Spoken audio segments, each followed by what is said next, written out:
Señor, toma mi vida nueva antes de que la espera. ¿Cómo están? Módulo 2, este es nuestro encuentro número 4. Y como es nuestro encuentro número 4, yo sé que ustedes muy bien se han leído las páginas que había que leerse pues de la interpretación en la Biblia. Recordemos que había que leer de la página 29 a la página 42. En estas páginas encontramos la introducción al libro, la interpretación, y aparte de esto también encontramos el método histórico crítico. Yo sé que lo leíste, está un poco técnico, yo te invité a que buscaras las palabras que no entendías por la web. Y entonces pues arranquemos de una vez con esto. En la introducción te darás cuenta que dice que la Biblia tiene ciertas dificultades. ¿Cómo así que dificultades? Sí, es inspiración divina, pero también tiene mano humana. Los humanos erramos, es de humanos. De pronto en algunos textos bíblicos se encontrarán textos repetidos. Por ejemplo, hay dos narraciones del Génesis, no sé si te habías percatado. Génesis 1 cuenta una creación y el Génesis capítulo 2 cuenta otra creación. Entonces, ¿por qué hay dos versiones de la creación? Pues porque existieron dos escritos acerca de la creación. Pero ¿por qué los dejaron los dos en la Biblia, en el Génesis? Pues los dejaron porque cada uno tiene una riqueza especial, aporta algo diferente. En una es un Dios organizado, metódico, que tiene unos días específicos.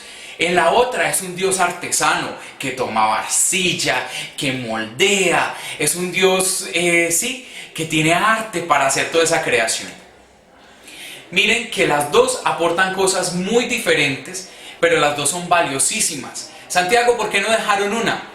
Porque cada una tiene un aporte teológico que sirve para diferentes momentos y para diferentes enseñanzas en la vida espiritual de nosotros.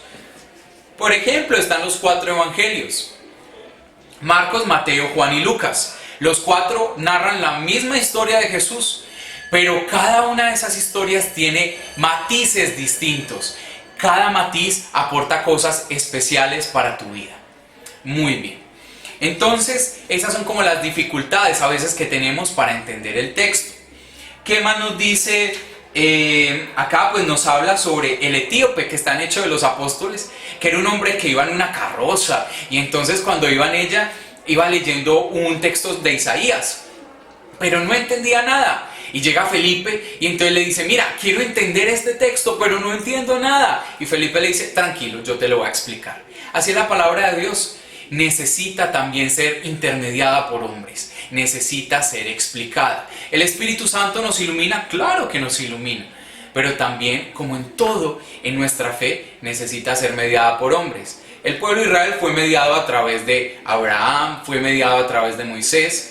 La misma Eucaristía está mediada por hombres, ¿o acaso el sacerdote no celebra? La misma confesión, siempre hay una mediación humana y una mediación divina.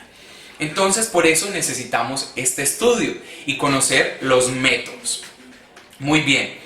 También en la introducción dice que hay personas que se niegan a reconocer el estudio de la palabra. No sé si has escuchado que hay gente que dice: no estudies la palabra de Dios porque eso te quita la fe. Mira, son concepciones y mitos que hay sobre la palabra. Entre más profundizas y más conoces de la palabra de Dios y más conoces la realidad del texto, tú vas a ir descubriendo la exégesis, que la conocemos desde el módulo 1, y la hermenéutica. Tú irás descubriendo cosas valiosísimas que aportan muchísimo a tu vida, que no te hacen perder la fe. Todo lo contrario, hacen aumentar tu fe y enamorarte más de la palabra de Dios. Esa es como la parte más o menos de la introducción. También dice la finalidad del documento. Solo tomo 2 puntos sobre la finalidad del documento. El primero: describirá brevemente los diferentes métodos y acercamientos indicando sus posibilidades y sus límites. ¿Acercamientos para qué? Para conocer la palabra de Dios, o métodos. ¿Te acuerdas que la lección divina es un método, métodos? Pues muy bien, no es el único, hay más métodos y acá los explican. Y el segundo punto, que es la finalidad de este documento, es examinar algunas cuestiones de hermenéutica, que eso ya sabemos. La hermenéutica es la manera en que se interpreta la palabra, las corrientes filosóficas que la interpretan, entonces acá lo vamos a estudiar. Tú ya te leíste el método histórico crítico. El método histórico crítico, ¿en qué se basa? Resulta que este método se basa en el estudio de la historia de los textos. Los textos no son como los conocemos. Estos textos algún momento estuvieron en una cueva, eran unos rollos. Cuando tomaban todos estos rollos tenían algunas frases que había dicho Jesús. Recordemos que la Biblia se desarrolla a través de la tradición escrita con los rollos, que es posterior, y a través de la tradición oral, que fue lo que se hizo en todo el cristianismo primitivo. Se contaba una persona tras otra lo que había sucedido hasta que no más, porque si seguimos así se nos va a olvidar todo y escribamos. Tiempo después se encuentran los rollos, y a través de estos rollos pues se arman los evangelios. Los evangelios se arman a través de un ambiente cultural. Por ejemplo, se dice que la casa de Pedro era esa casa, como lo vimos ahí cuando estábamos leyendo el llamado de Leví, ¿se acuerdan?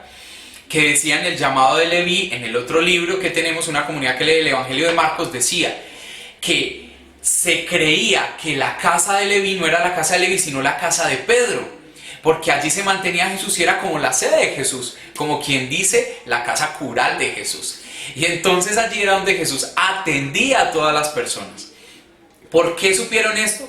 Pues por hallazgos arqueológicos recientes, donde encontraron una casa que pues a través de toda la arqueología, la antropología, encontraron que allí posiblemente era donde Jesús atendía a las personas. De allí se deduce que en la perícopa que estábamos estudiando en el video anterior, que era el llamado de Leví, no estaban en la casa de Leví, sino en la casa de Pedro. ¿Esto cómo lo entendieron? A través del método histórico crítico, que se encarga de estudiar a través de la arqueología, de algo que se llama el carbono 14, que es lo que dice la antigüedad de los objetos, en fin, de ir encontrando a través de la ciencia cómo fue que sucedieron las cosas, recrear los momentos, recrear esa antigüedad, recrear esos espacios. Hay otros textos que hablan que la gente se agolpaba a la puerta y que Jesús los atendía en la puerta. Cuando nos hablan de puerta uno dice, ay, claro, es la puerta de la casa. No. Resulta que tú tendrías que, a través del método histórico crítico, entender que en la época de Jesús las ciudades tenían puertas. ¿Cómo? Sí. Por ejemplo, en Colombia tenemos nuestra ciudad Cartagena, ¿no? La heroica. En esta ciudad estás rodeada de murallas y cada muralla tiene unos portones. Esas son las puertas de la ciudad. Resulta que así como en la ciudad amurallada de Cartagena, así era la ciudad, las ciudades en la época de Jesús. Estaban rodeadas de murallas para que fueran fortaleza y protegerse, y las murallas tenían unas puertas. En esa puerta predicaba Jesús y atendía a la gente. ¿Cómo te parece eso? Tú no lo sabías, ¿cierto? Tranquilo, yo tampoco lo supe en su momento. ¿Cómo lo pude entender? A través de los desarrollos científicos, de los estudios que han hecho los biblistas, los exégetas, a través del método histórico crítico. Santiago, si yo no estudio antropología, arqueología y yo no sé nada de eso, ¿yo cómo hago para descubrir eso? Pues bien, yo ya te lo he dicho. El libro de una comunidad que lee el Evangelio de Marcos es un libro donde trae exégesis y hermenéutica y trae aplicados todos estos métodos, ya nos dan a nosotros todo esto elaborado como un producto final de investigaciones para nosotros poder entender versículo a versículo la Biblia. Es encantador, yo sé que a ti te gusta, y cuando leíste este evangelio, esta perícopa de los publicanos y los pecadores que comen con Jesús, tú te maravillaste porque había muchas cosas que tú no conocías y que se encontraron dentro de este libro. Entonces, mira cómo el método histórico crítico aporta, nutre tanto nuestra experiencia de la lectura de la palabra de Dios. Ahora, no es solo a través de la historia, ni de la antropología, ni a través de la arqueología, también a través de la filología. ¿Qué es la filología? El estudio de las palabras. Por eso es que nosotros sacamos los verbos, sacamos los personajes, porque esto tiene que ver pues con algo que se llama sintaxis, la relación entre palabras. La filología tiene que ver con el significado de las palabras. La casa no solo significa casa, la casa tiene un simbolismo teológico. Por ejemplo, cuando decían casa de Leví, la casa, ¿qué significado teológico tiene? Significa la vida familiar, la vida íntima, donde se comparte la intimidad con las demás personas. Entonces ven, tiene un significado teológico que sale desde la filología, pero también tiene una relación entre palabras, que es la sintaxis. ¿Cómo así? La relación de Jesús con sus verbos, la relación de los discípulos con sus verbos, la relación de Leví, la relación en que coman, todo eso tiene una relación. ¿Qué otra cosa podríamos decir? Los géneros literarios también son importantísimos. ¿Recuerdas que eso lo vimos en el módulo 1? Los géneros literarios de la palabra de Dios. No es lo mismo cuando yo leo un libro que es de género histórico, son puros datos, en mil no sé cuánto pasó no sé qué, la guerra de tal cosa, a que cuando yo leo el Cantar de los Cantares, amada mía, preciosa mía, tus pechos son como dos cocos. Y entonces uno dice, pero ¿cómo que tus pechos son como dos cocos? No entiendo. Claro, porque es un lenguaje poético. El género apocalíptico también es muy diferente, porque en el género apocalíptico, cuando yo lo leo, dice que los 7 jinetes, las 7 trompetas, y entonces uno dice, ay, van a venir 7 trompetas al final del mundo. No, son 7 iglesias, se le escribe una carta a cada comunidad, son 7 comunidades. Las trompetas es que se les anuncia algo, el ángel que anuncia en cada comunidad es una persona que evangeliza esa comunidad, pero todo eso, ¿cómo sabemos desmenuzarlo, desglosarlo? A través de géneros. Yo sé que si es un género apocalíptico, yo tengo que mirar lo que significa el ángel, lo que significa la trompeta. Si es un género poético, ¿qué significa mis golondrinas o tus caderas son como un dátil? Y yo digo, ¿un dátil? ¿Qué es un dátil? Ya luego me doy cuenta que en esa época, en la región en la que se escribió el Cantar de los Cantares, los dátiles tenían esta forma grande, o sea, tus caderas son gigantes, te quiere decir el Cantar de los Cantares. Entonces mira, cuando yo leo una narración, una narrativa es mucho más fácil, como decir el llamado de Leví. Eso es un género narrativo, tiene unos personajes, una trama. ¿Ves? Todo esto hace parte del método histórico crítico, una herramienta fundamental para sacar el tesorito que se esconde en la palabra de Dios. Para la próxima vez que nos encontremos de manera virtual, yo te voy a invitar a que tú leas, ya leímos de la 29 a la 42, ahora te voy a invitar a que leas de la página 42 a la página 52. De la página 42 a la página 52. Mira, son solo 10 páginas. Léelo lo mismo, las palabras que no entiendas las buscas por internet.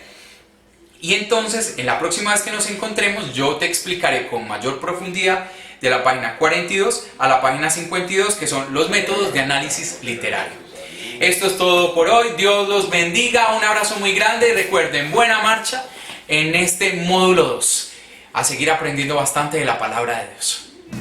Llévame donde los hombres necesiten tus palabras, necesiten ganas de vivir, donde falte la esperanza, donde falte la alegría, simplemente por no saber de ti.